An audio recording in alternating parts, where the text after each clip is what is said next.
మనం చూడబోయే సైట్ వచ్చేసి ఎకరం 14 గుంటల సైట్ అండి. ఎకరం 14 గుంటల సైటు మనకు చేర్యాల డివిజన్ మండలానికి జస్ట్ 4 కిలోమీటర్ డిస్టెన్స్లో మన మండల్ రెవెన్యూకి డాంబర్ రోడ్ బిట్టు నార్త్ ఫేసింగ్లో ఎకరం 14 గుంటల సైట్ వచ్చిందండి. ఆ, మనకు చుట్టూ చూసుకున్నట్టయితే చుట్టూ పోల్స్ వేసారు ఆల్రెడీ.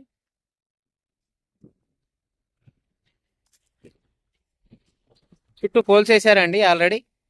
రెడ్ సాయిల్తో కూడుకున్న సైటు మనకు రోడ్ ఫేసింగ్ కొంచెం తక్కువ ఉంటుందండి. రోడ్ ఫేసింగ్ అనేది ఆ కడిల నుంచేలి ఈ కడి వరకే ఉంటుంది. జస్ట్ ఇట్లా చూసుకున్నట్టయితే ఇది రోడ్డు డాంబర్ రోడ్డు జస్ట్ చేర్యాలకు 4 కిలోమీటర్ డిస్టెన్స్లో. కొంచెం ముందు వెళ్ళిన తర్వాత లెఫ్ట్ సైడ్లో ఇంకో రోడ్ వస్తుందండి. అది మనకు ఉస్నాబాద్ పోయే రూటు. అది అంటే ఎప్పటికీ ట్రాఫిక్ ఉంటుంది. అటు చూసుకున్నట్టయితే వెనకాల చూసుకున్నట్టయితే మొత్తం మనకు రైస్ మిల్ లాంటివి ఉన్నాయి. కమర్షియల్ ప్లాట్ లాగా చెప్పుకోవచ్చు. ఎకరం 14 గుంటల సైటు, బీటీ రోడ్ బిట్టు, డాంబర్ రోడ్ ఫిట్టు.